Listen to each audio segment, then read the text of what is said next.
ప్రార్థన చేసుకొని వాక్యాన్ని ధ్యానించుకుందాం. ఘనుడు అయిన దేవ, పరిశుద్ధుడా, దయగలిగిన తండ్రి, మీరు అనుగ్రహించి ఉన్న సమయానికై మీకు వందనాలు ప్రభువా. మీ దయ చొప్పున ఇప్పుడు మేము వినబోతున్నటువంటి వర్తమానమును మీరు ఆశీర్వదించి మేమందరము దీవించబడటానికి, ముఖ్యంగా వినినటువంటి ప్రేక్షకులందరూ కూడాను మీ ఆత్మస్వరాన్ని విని సంతృప్తి పడడానికి సహాయాన్ని దయచేయమని రక్షకుడైన యేసు పరిశుద్ధ నామమున బ్రతిమాలి అడుగుచున్నాము తండ్రి, ఆమేన్. ఈ సమయంలో మనము పరిశుద్ధుడైనటువంటి దేవుని యొక్క చట్టాన్ని మనము ఆలోచించుకుంటా మొదటిసారిగా యెషయా గ్రంథము 9వ అధ్యాయము 6వ వచనంలో ఉన్నటువంటి మాటని మనం చదువుకున్నామండి.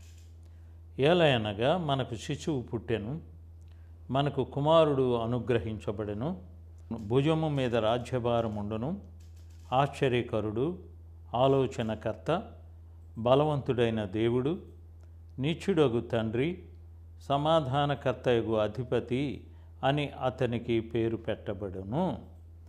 ఈ మాటలు మనము వింటూ ఉన్నటువంటి సమయంలో మన యొక్క దేవుడు ఎవరు అనేటువంటి విషయాన్ని మనం ఆలోచించబోతూ ఉన్నామండి. మన దేవుడు ఎప్పుడు కూడా ఆయన నిత్యుడైనటువంటి దేవుడే. దేవునిలో మార్పు ఉండదు.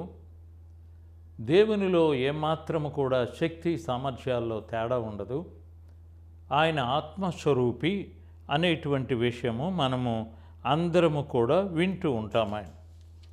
ఆ తర్వాత లూకాసు వార్త 5వ అధ్యాయము 20వ వచనంలో కానీ చూచి ఉన్నట్లయితే ఇక్కడ దేవుని యొక్క మహిమను గురించి చెప్పబడుచు ఉన్న వాక్య ధ్యానములో మనమున్నామండి. 5వ అధ్యాయము 20వ వచనమండి.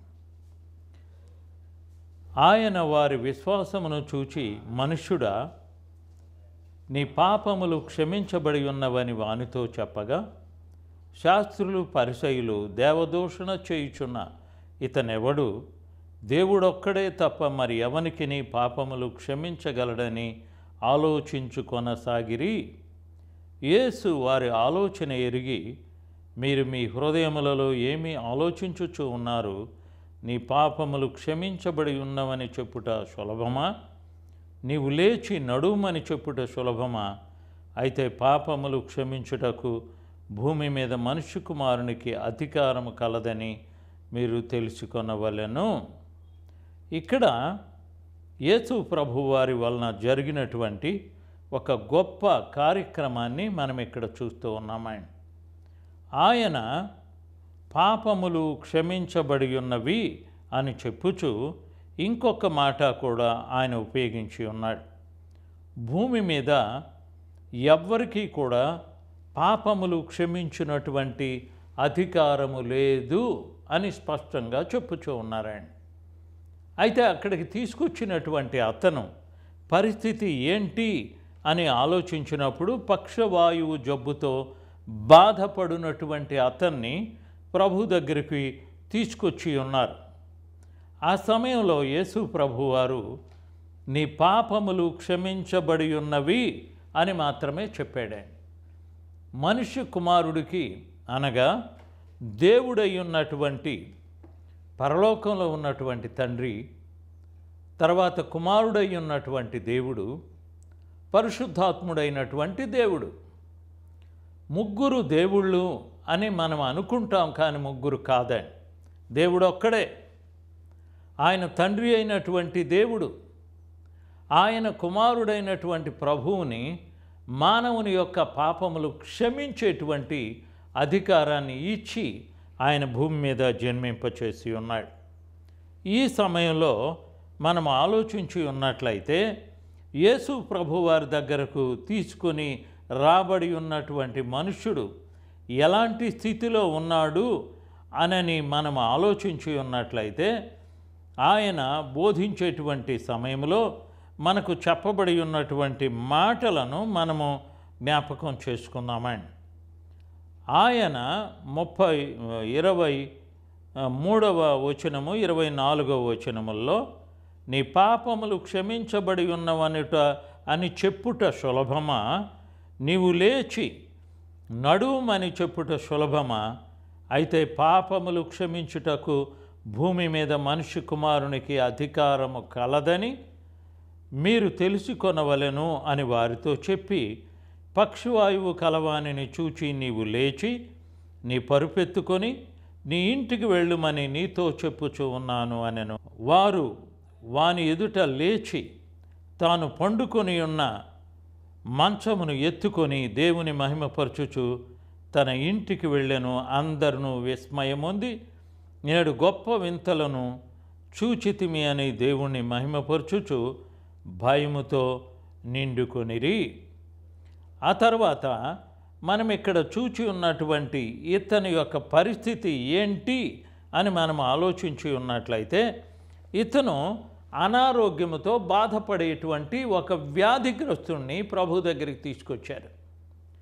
మనము సామాన్యంగా పక్షవాయువు జబ్బు అనగానే మెదడులో కానీ, రక్తములో కానీ, లేకుంటే శరీర అవయవాల్లో కానీ దెబ్బతిన్నప్పుడు వచ్చేటువంటి వ్యాధి అని ప్రతి ఒక్కరూ కూడా ఆలోచించవలసి ఉన్నటువంటి విషయమే. కానీ ఇక్కడికి తేబడి ఉన్నటువంటి ఇతని పరిస్థితి చాలా భయంకరంగా ఉన్నది. ఎందువలనంటే అక్కడ ఉన్నటువంటి పరిస్థితిని ఒక్కసారి ఆలోచించినప్పుడు మనము 17వ వచనములో, ఒకనాడాయన బోధించుచూ ఉండగా గలిలయ యూదయ దేశముల ప్రతి గ్రామము నుండి యెరూషలేము నుండి వచ్చిన ధర్మశాస్త్రోపదేశకులు కూర్చుండి ఉండగా ఆయన స్వస్థపరచుటకు ప్రభు శక్తి ఆయన గుండెను. ఇదిగో కొందరు మనుషులు పక్షవాయువు గల ఒక మనుషుని మంచం మీద మోసుకొని లోపలికి తెచ్చి ఆయన ఎదుట ఉంచుటకు ప్రయత్నము చేసిరి. కానీ జనులు గుంపులు కూడి ఉండినందున వానిని లోపలికి తెచ్చుటకు వల్లపడకపోయెను. కనుక ఇంటి మీదకెక్కి పెంకులు విప్పి అతనిని యేసు ఎదుట వానిని మధ్యను వానిని నింపెన. అయితే వాని విశ్వాసమును చూచి, మనుష్యుడా, నీ పాపములు క్షమించబడి ఉన్నవి అని చెప్పి ఉన్నారు. ఈ విషయాన్ని మనం ఆలోచించి ఉన్నట్లయితే యేసు ప్రభువారు ఎలాంటి శక్తి చేత అతనికి బలాన్ని ఇచ్చి ఉన్నాడో మనము గమనించవలసి ఉన్నాం. యేసు ప్రభువారి యొక్క మహిమ చేత ఆయన ఏ విధంగా మాట్లాడి అతన్ని స్వస్థపరిచి ఉన్నాడో మనం ఇక్కడ చూడగలుగుతూ ఉన్నాం. ఆ సమయంలో నీవు లేచి నీ మంచమెత్తుకొని నీ ఇంటికి వెళ్ళుమని నీతో చెప్పుచూ ఉన్నాను అనెను. వెంటనే వాడు వాని ఎదుట లేచి తాను పండుకొని ఉన్న మంచము ఎత్తుకొని దేవుని మహిమపరచుచు తన ఇంటికి వెళ్ళెను. దేవుని మహిమపరచుచు తన ఇంటికి వెళ్ళెను. అందరూ విస్మయముంది నేడు గొప్ప వింతను చూచితిమని దేవుని మహిమపరచుచు భయముతో నిండుకొనిరి. ఇక్కడ మనము ఆలోచించవలసి ఉన్నటువంటి విషయం ఏంటంటే, అతనికి స్వస్థత వచ్చి ఉన్నది. మనము ఆలోచించి ఉన్నట్లయితే అలాంటి వ్యక్తిని యేసు ప్రభువారు ఏ విధంగా బాగు చేస్తూ ఉన్నాడు. ఆ తర్వాత ప్రభువు అతన్ని బాగు చేసేటువంటి సమయంలో అతను కనుబరిచి ఉన్నటువంటి స్థితిని మనం ఆలోచించి ఉన్నప్పుడు, అతను పడి ఉన్నటువంటి ఆ స్థితిలో అతను బాగవుతాడు అనేటువంటి ఆలోచన అతనికి లేదు. అతనికి తెచ్చిన వారికి కూడా కొంతమందికి మాత్రమే అక్కడ అలాంటి విశ్వాసం ఉన్నట్లుగా మనం చూస్తూ ఉన్నాం. ఎందుకంటే యేసు ప్రభువారి యొక్క శక్తిని మనం ఆలోచించి ఉన్నప్పుడు యోహాను సువార్త 1వ అధ్యాయములో చెప్పబడి ఉన్నటువంటి వాక్యమే మనకు ఉదాహరణగా కనబడుతూ ఉంటుందండి. 1వ అధ్యాయము 1వ వచనములో, ఆదియందు వాక్యముండెను, వాక్యము దేవుని యొద్ద ఉండెను, వాక్యము దేవుడై ఉండెను, వాక్యము దేవుడై ఉండెను. ఇక్కడ మనము వాక్యము దేవుడై ఉండడం ఏంటి అనేటువంటిది చాలామందికి అర్థం కానటువంటి విషయమండి. వాక్యము ఎలాగ దేవుడై ఉంటాడు, దానిలో ఉన్నటువంటి పదము ఏమై ఉన్నది అని మనం గమనించినప్పుడు ఈ వాక్యమే దేవుడై ఉన్నాడు. ఓంకారము అని హైందవులు చెప్పుచూ ఉండేటువంటి ఓంకార శబ్దములో నుండి దైవము వచ్చింది అని చెప్పుచూ ఉంటారండి. కానీ ఇక్కడైతే దేవుని యొక్క వాక్యమే దేవుడై ఉండెను అనేటువంటి మాటని మనం చదువుతూ ఉన్నామండి. వాక్యము దేవుడై ఎలా ఉన్నాడు అనేటువంటిది మనం వరుసగా ఆలోచించి ఉన్నట్లయితే 5వ అధ్యాయము 23వ వచనంలో చదువుకున్నామండి. 5వ అధ్యాయము 23వ వచనమండి. తండ్రిని ఘనపరుచునట్లుగా అందరును కుమారుని ఘనపరచవలనని తీర్పు తీర్చుటకు సర్వాధికారము కుమారునికి అప్పగించి ఉన్నాడు. సర్వాధికారము కుమారునికి అప్పగించి ఉన్నాడు. కుమారుని ఘనపరచని వాడు ఆయనను పంపిన తండ్రిని ఘనపరచడు. నా మాట విని నన్ను పంపిన వాని యందు విశ్వాసముంచువాడు నిత్య జీవము కలవాడు, తీర్పులోనికి రాక మరణములో నుండి జీవములోనికి దాటి ఉన్నాడని మీతో నిశ్చయముగా చెప్పుచున్నాను. అంటే ఇక్కడ యేసు ప్రభు వారి యొక్క స్థితిని మనం ఆలోచించినప్పుడు మనకి కనబడినటువంటి ఆ గొప్ప అదృష్టకరమైనటువంటి విషయం ఏంటంటే, మృతులు దేవుని కుమారుని విను శబ్దము గడియ వచ్చినప్పుడు ఇప్పుడే వచ్చి ఉన్నది, దానిని వినివారు జీవింతురని మీతో నిశ్చయముగా చెప్పుచున్నాను. ప్రభువుని ఘనపరచటానికి వాడబడి ఉన్నటువంటి సందర్భాన్ని మనం ఇక్కడ చూస్తూ ఉన్నాం. యేసు ప్రభువారు ఏ విధముగా తన యొక్క మహిమను దేవుడు చూపించి ఉన్నాడో ఇక్కడ మనము 26వ వచనంలో చదువుకున్నామండి. తండ్రి ఎలాగ తనంతట తానే జీవము కలవాడై ఉన్నాడో అలాగే కుమారుడును తనంతట తానే జీవము కలవాడై ఉండుటకు కుమారునికి అధికారము అనుగ్రహించను.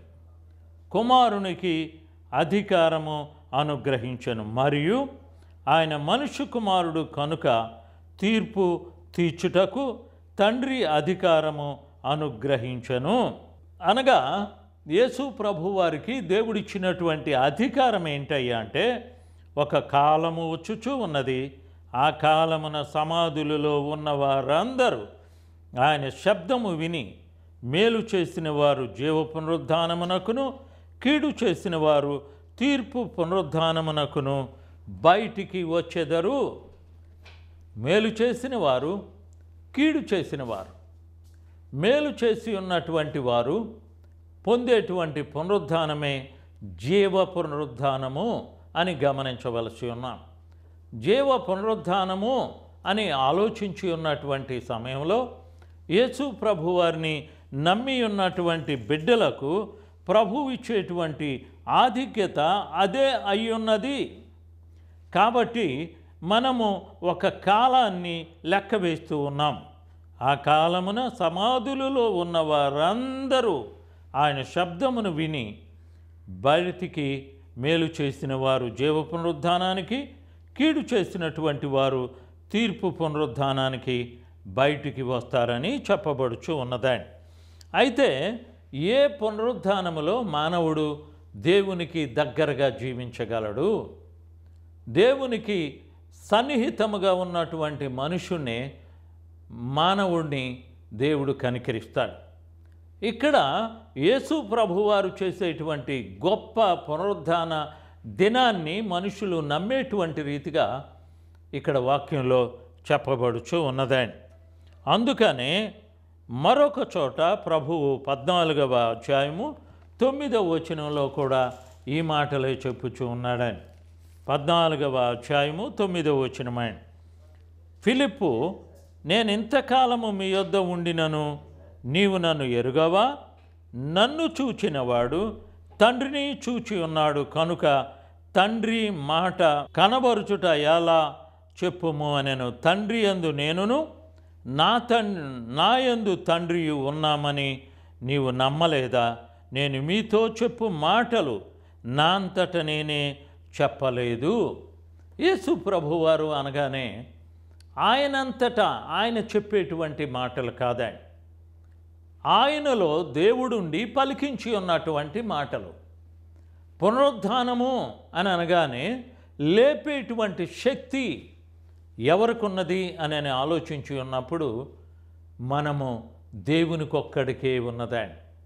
అయితే ఆ దేవుడు మానవుడుగా భూమి మీద జన్మించి ఉన్నాడు. ఆయన మానవుడుగా ఉన్నటువంటి సమయంలో చాలామందికి చాలా సమస్యలు వస్తూ ఉంటాయండి. వాటిల్లో ఒకటి ఆయన ఎలాగ జీవాన్ని పొంది జీవాన్ని పంచిపెట్టుచూ ఉన్నాడు. ఇక్కడ మనము ఆలోచించి ఉన్నట్లయితే యేసు ప్రభువారు ద్వారా జీవము కలిగి ఉన్నది అనగా ప్రభువునందు మరల జీవాన్ని దేవుడిచ్చి ఉన్నాడు. అందుకనే 14వ అధ్యాయము 9వ వచనములో ఫిలిప్పు, నేను ఇంతకాలము మీ యొద్ద ఉండినను నీవు నన్ను ఎరుగవా? నన్ను చూచినవాడు తండ్రిని చూచి ఉన్నాడు కనుక తండ్రి మాట కనబరుచుట ఎలా అని చెప్పుచున్నాడు. తండ్రి యందు నేనును నా యందు తండ్రియు ఉన్నామని నీవు నమ్ముటలేదా? యేసు ప్రభువారు తండ్రి యందు నేనును నా యందు తండ్రియు ఉన్నాం అనగా శరీరాన్ని ధరించుకొని ఉన్నటువంటి మనుష్య కుమారుడే యేసు ప్రభువారు.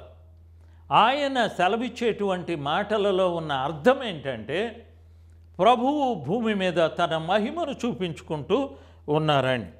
అంటే దానిలో ఆయన పేరుతో చెప్పబడి ఉన్నటువంటి మాటలను మనము వరుసవారీగా ఆలోచించి ఉన్నట్లయితే తండ్రి యందు కుమారుడు, కుమారుని యందు తండ్రి ఎలాగున్నాడో మనం ఒక్కసారి కొలస్సీలకు రాసి ఉన్నటువంటి పత్రిక 2వ అధ్యాయము 9వ వచనంలో చదువుకుందామండి. కొలస్సీలకు రాసినటువంటి పత్రిక 2వ అధ్యాయము 9వ వచనమండి.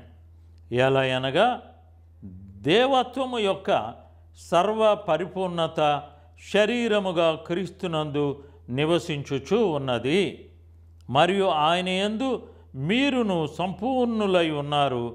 ఆయన సమస్త ప్రధానులకును అధికారులకును శిరసై ఉన్నాడు. మీరును క్రీస్తు సున్నతి యందు శరీరేచ్ఛలతో కూడిన స్వభావమును విసర్జించి ఆయన యందు చేతులతో చేయబడని సున్నతి పొందితిరి. సున్నతి అనేసరికి చాలామందికి కూడా ఆశ్చర్యమేస్తూ ఉంటుందండి. సున్నతి బోధని చాలామంది ఆలోచించకుండా ఉంటారండి. అందుకనే సున్నతిని గురించి గలతీలకు రాసి ఉన్నటువంటి పత్రికలో ఆఖరి అధ్యాయములో 6వ అధ్యాయము 14వ వచనములో, అయితే మన ప్రభువైన యేసుక్రీస్తు శిలువయందు తప్ప మరి దేనియందును అతిశయపడుట నాకు దూరమవునుగాక, దాని వలన నాకు లోకమునకు నేనును సిలువ వేయబడి ఉన్నాను. క్రొత్త సృష్టి పొందుటయే కానీ సున్నతి పొందుట యందేమీనూ లేదు, పొందకపోవుట యందేమీనూ లేదు. ఇక్కడ ఒక ప్రశ్న బయలుదేరి ఉన్నదండి. ఆ ప్రశ్నకు సమాధానం ఏంటి అని మనం ఆలోచించి ఉన్నట్లయితే ఆ రోజుల్లో చాలామంది క్రైస్తవ సంబంధమైనటువంటి మనుషులు బయలుదేరి భక్తులను విమర్శించటం మొదలుపెట్టి ఉన్నారండి. ఆ మాటలను మనము ఆలోచించి ఉన్నప్పుడు అపోస్తుల కార్యము 15వ అధ్యాయములో కొందరు యూదయ నుండి వచ్చి మీరు మోషే నియమించిన ఆచారముల చొప్పున సున్నతి పొందితేనే కానీ రక్షణ పొందలేరని సహోదరులకు బోధించిరి. సున్నతి పొందితేనే మీకు రక్షణ ఉన్నది అనేటువంటి బోధని తీసుకొచ్చారా. ఆ బోధ వినేటువంటి వారందరికీ కూడా ఆశ్చర్యమేస్తుంది. ఏంటంటే ఆ బోధ యూద మతస్థులకు చెప్పబడి ఉన్నటువంటి బోధ అండి. ఇప్పుడు ప్రపంచమంతా కూడా వినబడేటువంటి బోధ ప్రభువుని నమ్మండి అని చెప్పేటువంటి బోధ అండి. యేసు ప్రభు వారిని నమ్మాలి అని అంటే మీరు ఆయన యందు నమ్మకాన్ని ఏర్పరచుకోనండి. అంతవరకే కానీ ఆయన ఎక్కడ జన్మించి ఉన్నాడు, ఏ విధముగా మతము వచ్చి ఉన్నది, ఇవి కాదండి మనుషుడు ఆలోచించవలసింది. దేవుని యొక్క ప్రణాళికలో దేవుడు యేసు ప్రభు వారిని భూమి మీదకి పంపించి ఉన్నాడు. ఆయన భూమి మీదకి వచ్చి మానవుని కొరకు తన ప్రాణాన్ని సమర్పించి ఉన్నారు. అంతేకాకుండా ఆయన ప్రాణాన్ని సమర్పించిన తరువాత 3వ దినాన లేచి ఉన్నాడు. తరువాత 40 దినాలు శిష్యులకు కనబడి ఉన్నాడు. మరలా ఆ తర్వాత యేసు ప్రభువారు ఆరోహణమై ఉన్నాడు అనేటువంటి విషయాన్ని మనం చూస్తూ ఉన్నామండి. కాబట్టి మనం ఒక్కసారి ఆలోచించుకుందాం, ఏ విషయములో యేసు ప్రభువారు తన రక్షణను లోకానికి ఇచ్చి ఉన్నాడు అనేటువంటి సందర్భాన్ని మనం ఆలోచించి ఉన్నప్పుడు ఇక్కడ ఒక మహాసభ జరిగి ఉన్నదండి. ఆ సభ ఏంటయ్యా అంటే అపోస్తుల కార్యము 15వ అధ్యాయములో మనకి కనబడినటువంటి సభని. ఆ సభలో భక్తుడైనటువంటి పేతురు ప్రసంగించి ఉన్నాడు. ఎందుకంటే పేతురుతోనే అన్యుల మధ్యలో సువార్త ప్రకటించబడటం జరిగి ఉన్నదండి. అన్యులందరూ కూడా ప్రభువుని నమ్ముకోవాలి అనేటువంటి బోధ భక్తుడైనటువంటి పేతురు చెప్పి ఉన్నప్పుడు ఆ బోధ విన్న వారందరి మీదకి పరిశుద్ధాత్ముడు కృమ్మరించబడి ఉన్నాడు అనేటువంటి విషయము 10వ అధ్యాయములో మనం చూడవచ్చాను. 10వ అధ్యాయములో కొర్నేలి అనేటువంటి ఒక భక్తిపరుడు ప్రభువుకి సన్నిహితముగా ఉన్నప్పుడు పేతురుని పిలిపించుకొని పేతురు చెప్పినటువంటి బోధ మీరు వినండి అనేటువంటి దేవుని దూత చెప్పిన స్వరాన్ని బట్టి అతను పిలువబడి ఉన్నాడు. అక్కడికి పేతురు దేవుని యొక్క వాక్యాన్ని చెప్పటం ప్రారంభించి ఉన్నాడు. దేవుని వాక్యాన్ని చెప్పేటువంటి పేతురు ఏ విధముగా దానిని సమర్థించి ఉన్నాడు అని చదువుకొని ఉన్నప్పుడు 10వ అధ్యాయం 44వ వచనములో పేతురు ఈ మాటలు ఇంకా చెప్పుచూ ఉండగా అతని బోధ విన్న వారందరి మీదికి పరిశుద్ధాత్మ దిగెను. అతని బోధ విన్న వారందరి మీదికి పరిశుద్ధాత్మ దిగెను. సున్నతి పొందిన వారిలో పేతురుతో కూడా వచ్చిన విశ్వాసులందరూ పరిశుద్ధాత్మ వరము అన్యజనుల మీద సైతము కృమ్మరించబడుట చూచి విభ్రాంతి నొందిరి. అనగా ఇప్పుడు మనం ఒక్కసారి ఆలోచించుకుందాం, దేనికి దేవుని యొక్క ఆత్మను దేవుడు కృమ్మరించి ఉన్నాడు. దేవుని ఆత్మ కృమ్మరించబడేటువంటి సమయంలో అక్కడున్నటువంటి విశ్వాసులు ప్రభువుని నమ్మి ఉన్నారు. వారు అపోస్తులుడైనటువంటి పేతురు యొక్క బోధకి ఆశ్చర్యపడి ఉన్నారు. వాళ్ళందరూ అన్యులండి. అన్యులైనప్పటికీ కూడా వాళ్ళ మీదకి దేవుని యొక్క ఆత్మ కృమ్మరించబడినప్పుడు పేతురే ఆశ్చర్యపడ్డాడు. పేతురు ఒక్కడే కాదు, పేతురుతో పాటు వచ్చి ఉన్నటువంటి సంఘ సభ్యులందరూ కూడా కలవరపడి అతని వైపు చూచి ఉన్నట్లుగా మనం గమనించవలసి ఉన్నాం. కాబట్టి మనము ఈ రోజున దేనిని ఆలోచించుచూ ఉన్నామో ఒక్కసారి మన స్థితిని జ్ఞాపకం చేసుకుందాం. అపోస్తులైనటువంటి పేతురు యొక్క ప్రసంగాన్ని మనము వింటూ ఉన్నటువంటి సమయంలో పేతురు చేసి ఉన్నటువంటి ప్రసంగంలో మనము తెలుసుకొనవలసి ఉన్నటువంటి విషయం ఏంటంటే, పేతురు తన యొక్క స్థితిని అంతా కూడా జ్ఞాపకం చేస్తూ అక్కడ ఉన్నటువంటి అన్యులందరికీ కూడా సువార్త ప్రకటించినప్పుడు వారు నమ్మి ఉన్నారు కనుక దేవుని యొక్క ఆత్మ కృమ్మరించబడి ఉన్నారు. కనుక దేవుని యొక్క ఆత్మ కృమ్మరించబడటము అనేటువంటి ఈ విషయాన్ని కూడా అపోస్తుల కార్యము 15వ అధ్యాయములో జరిగిన సభలో భక్తుడైనటువంటి పేతురు ప్రసంగం చేస్తూ ఉన్నట్లుగా మనం చూస్తూ ఉన్నాం. కాబట్టి ప్రియులారా, మనము తండ్రి అయినటువంటి దేవుడు కుమారుడైనటువంటి ప్రభువుకి ఎలాగా తన మహిమను ఇచ్చి ఉన్నాడో ఆయన చెప్పిన మాటల ద్వారా, ఆయన ఇచ్చిన స్వస్థత ద్వారా మనమందరము కూడా యేసు ప్రభు వారికి ఇవ్వబడి ఉన్న మహిమను తెలుసుకొని ప్రభు యొక్క మార్గమును మనం అనుసరించి ప్రభు యొక్క రక్తము చేత మనము కడుగబడినప్పుడు తప్పకుండా ఆయన బిడ్డలుగా ఆయన రాజ్యంలో చేరగలము. కాబట్టి ప్రార్థన చేసుకున్నాం. ఘనుడవైన దేవా, పరిశుద్ధుడా, రక్షకుడుగా యేసు ప్రభు వారిని మీరు భూమి మీదకి పంపించి ఉన్నారు. ప్రభువుని నమ్మి ఉన్నటువంటి ప్రతి ఒక్కరూ మరణము అనేటువంటి ఆ భయంకరమైన ఊబిలో నుండి ఉన్నతమైన జీవములో ప్రవేశించే అధికారాన్ని మీరు అనుగ్రహించి ఉన్నారు. కాబట్టి నా తండ్రి, ఈ సమయంలో ఆ విషయాన్ని తెలుసుకోవడానికి సహాయమును అనుగ్రహించుమని వినుచూ ఉన్న ప్రతి శ్రోతకు మీ కృపను అనుగ్రహించవలసి ఉన్నదిగా రక్షకుడైన యేసు పరిశుద్ధ నామమున బ్రతిమాలి అడిగి వేడుకుంటూ ఉన్నాము తండ్రి. ఆమేన్.